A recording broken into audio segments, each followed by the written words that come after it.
તું તારી બેનના સુખ માટે ઉપાડે છે એ શું હું નથી જાણતી? અરે બેન, હજી મેં જે વસ્તુ કરું છે ને હજી મેં એથી વિશેષ કાંઈ કર્યું નથી, બરાબર? તું તો મારા ઘરની અન્નપૂર્ણા છે, તુલસી છે, બરાબર ને? પોતાની બેનને કોઈ ભાઈને ભાગ નથી હોતો, બરાબર? તારું એમ કેવું છે કે પોતાના વારસોએ ભાઈને છોડી અને બેન સદાયને માટે સાસરે ચાલી જાય એમ? એ તો દરેક સમાજની દીકરીઓને એવું હોય છે કે પારકે જઈને પારકાના પોતાના કરવા, બરાબર, સાસરે જવું. એ તારી વાત 100%. જો તારા સાસુ સસરાને આવવાનો ટાઈમ થઈ ગયો છે, સાસુ તૈયાર થઈ જાય, બરાબર? ચાલ ચાલ.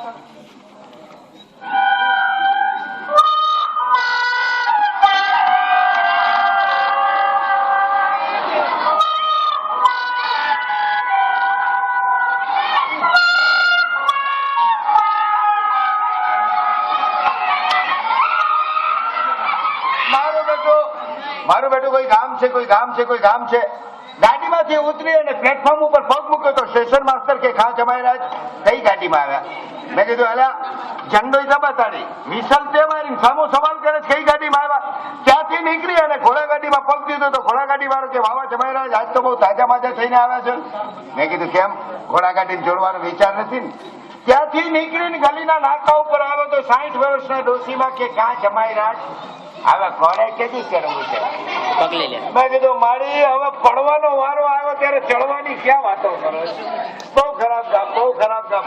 મને લાગે છે આ ગામમાં કોઈ હહરો આવતો જ નહીં હોય. આવનારા બધા જમાઈ જ આવતા છે. પણ આપણે ધ્યાન રાખવું પડે, નહીતર ભજન કરતા ક્યાંક ભેખડે પડાઈ જાય.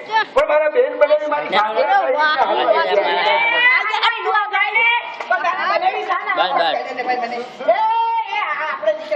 હલાવમાં આવે ખાલી. પોતે પરણવા નીકળ્યા એટલે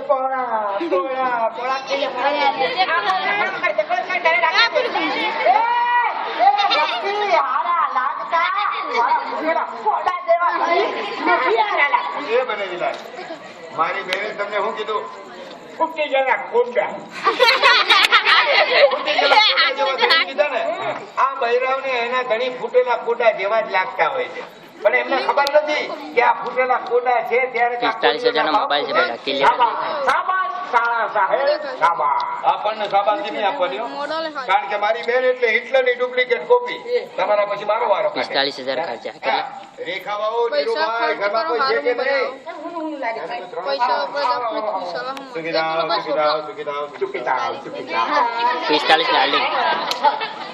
નોબરા લોકમાં શું કામ પહેરો છો? વાંકા વાળવામાં તકલીફ પડે. મામા આજકાલની ફેશન 45 જ કહેવાય. નિરંજન, અમારો કાગળ તને મળ્યો તો? હા, મળ્યો, કાલે જ મળ્યો. હે, અમે તો 15 દિવસ પહેલા રાખ્યો. તો બહુ વહેલો મળ્યો કહેવાય. 15 દી પહેલાનો કાગળ તો કાલે મળ્યો હોય તો બહુ વહેલો મળ્યો કહેવાય. કારણ કે મારા બાપાની બદલીનો કાગળ મારા બાપા નાસિકમાં મરી ગયા પછી અમે એનું નામ હરાવા ગયા હતા ને ત્યારે મળ્યો થયો. એ હિસાબે આ કાગળ કેટલો વહેલો મળ્યો કહેવાય. એટલે દુનિયાની 10મી અજાયબી કહેવાય છે. પેલી બાદ ખરા વિધિ પતાવો. વિધિમાં જેમ બને એમ હલાવજો, બરાબર? ખબર પડતી હોય તો વિધિમાં મારી બેનને મદદ કરો. એવો ધવજી આપણે આ છોકરાને પરણાવવાની તડામાર તૈયારીમાં પડ્યા છે, પણ એ જો છે મેચ રમવા આની સાધન સંભાળ નહીં કરે. તમે તો સાવ બરાબર છે, એટલે તો મેં મારી બેન તમારી હારે પરણાવી છે. અરે તમારી બેનને દુખીને અડ્ડા થઈ ગયો. તમારી બેને તો મારા જીવતરનું ઊંધિયું કરી નાખ્યું. આ તો અવિનાશના લગ્નમાં સારો રસોઈયો બોલાવી ઊંધિયું બનાવવાનું. મારા દીકરાના લગ્નમાં મારે શું બનાવવું એ મારી મરજીની વાત છે. ચોકસાના તો ઠેકાણા નથી, ઊંધિયું ખાવું. એની ચિંતા કરવા આપણે એને નવું ચોખ્ખું ફીટ કરાવશું, પણ ઊંધિયો ખવડાવશું. અને હું ઊંધિયું ખવડાવું.